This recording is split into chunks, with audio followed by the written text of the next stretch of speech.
Now we are going to understand one of the most misunderstood and highly litigated area under Companies Act 2013, the concept of deposit. So every amount received by a company is not free from compliance. Even a loan, even a simple loan or advance or application money can become an illegal deposit if the law is not followed properly. We'll see section 2 subsection 31 of Companies Act 2013, which defines deposit in a very wide manner. What it says, deposit includes inclusive definition. Deposit includes any receipt of money by way of deposit or loan or in any other form by a company, but does not include such categories of amount as may be prescribed in consultation with RBI. We will see the rules. So that means every receipt of money is a deposit unless it is specifically excluded under Rule 2, Sub-Rule 1, Clause C of Companies Acceptance of Deposits Rules 2014. So we will see the rules. So we will understand the philosophy behind the deposit. Read is exclusion clause. This is important. We should know the exclusions and its meaning. We should understand the meaning and we should understand the practical implications.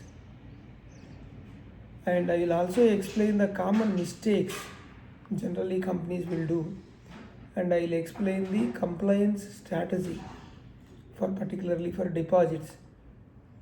So we have to have a thorough knowledge on section 73 to 76 and Rule 2. Why the deposit law exists? First of all, so the deposit provisions are meant to protect public money, prevent companies from becoming unregulated finance companies, and this law ensures financial discipline and it's avoid fraud and Ponzi schemes. Ponzi schemes are there, many Ponzi schemes we are seeing. So that is why taking deposit is heavily regulated. This is certain companies can take deposit because with procedure which is clearly prescribed under Companies Act, and that too only from specific persons and with strict procedural compliance. So deposits are allowed for particular companies with from specific persons with a strict procedural compliance. The core definition is, if you see Rule 2, Sub-Rule 1, Clause C, this says deposit includes every receipt of money in any form but excludes certain categories. So legally, default position is equal to deposit. Exception, only what is listed in the exception, that is not deposit. So in a reverse, logically we can say, if your transaction is not fitting exactly into any exclusion clause, it becomes a deposit by default. So what are exclusions? You should have a complete knowledge.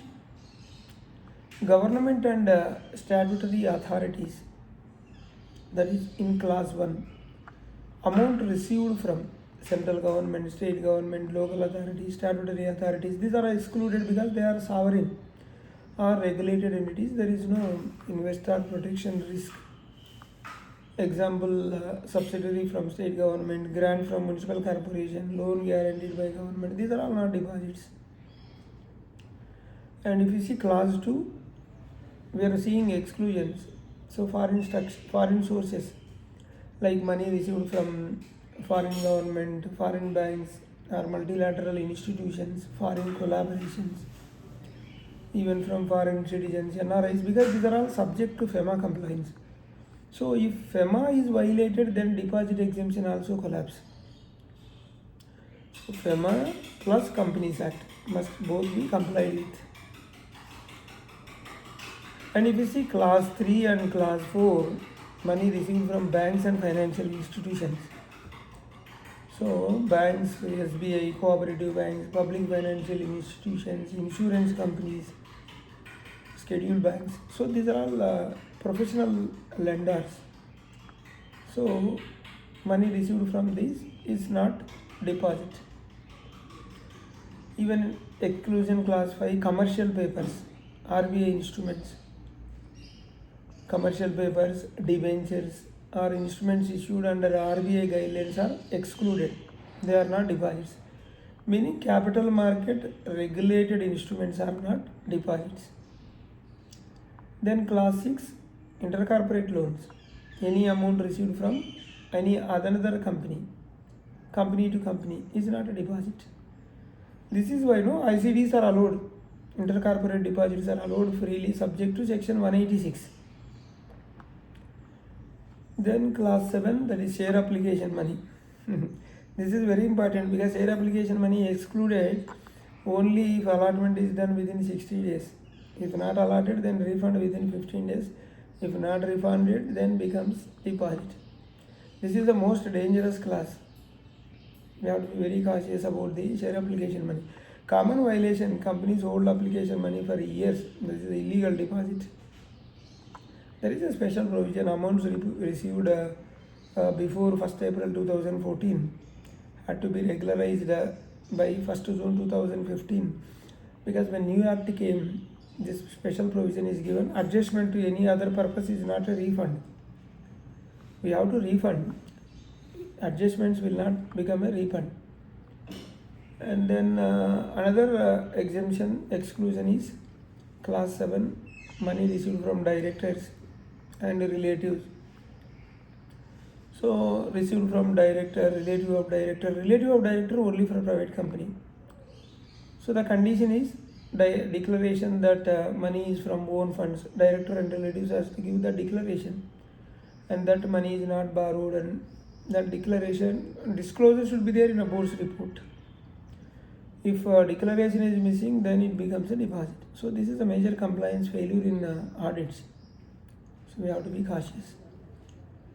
Another exclusion, class 9A, debentures and bonds. So debentures are excluded only if secured by a charge, first charge or pari passu, or compulsory convertible debentures within 10 years, CCDs. If you see the NCDs, then charge creation, or listed NCDs without charge, not deposits. Valuation conditions: debenture amount less than or equal to market value of assets. Employee security deposits. This is also exclusion under class 10. So employee security deposit, this is a non-interest bearing, non-exceeding annual salary under employment contract. Otherwise it will become a deposit. So conditions are there. Then trust amounts. This is in class 11. Non-interest bearing amount held in trust for specific purpose. So business advances also excluded. Class 12. Advance for goods or services, but adjusted within 365 days. It should be adjusted within 365 days. Or advance for immovable property must be adjusted as per the agreement. Or security deposit for performance. Security deposit for performance. Or advance for capital goods, warranty, maintenance advance, sector regulated permitted advance, publication subscription advance. So if refundable and not refunded, then becomes deposit after 15 days. Then another exclusion, clause 13, because we have discussed clause 11 and clause 12. Clause 13, this is the loan from money from promoter under bank stipulation. So promoter brings money because bank asked him to allowed only till the bank loan is repaid. And clause 14, Nidhi companies, deposits governed by Nidhi rules. Clause 15 to clause 18, chit funds, CIS, convertible notes, AIFs. So these are all exclusions. Chit subscriptions, SEBI regulated CIS, startup convertible notes is above 25 lakh or above, single tranche for 10 years, money from AIF, VC, REIT, InvIT, mutual funds. So these are all excluded.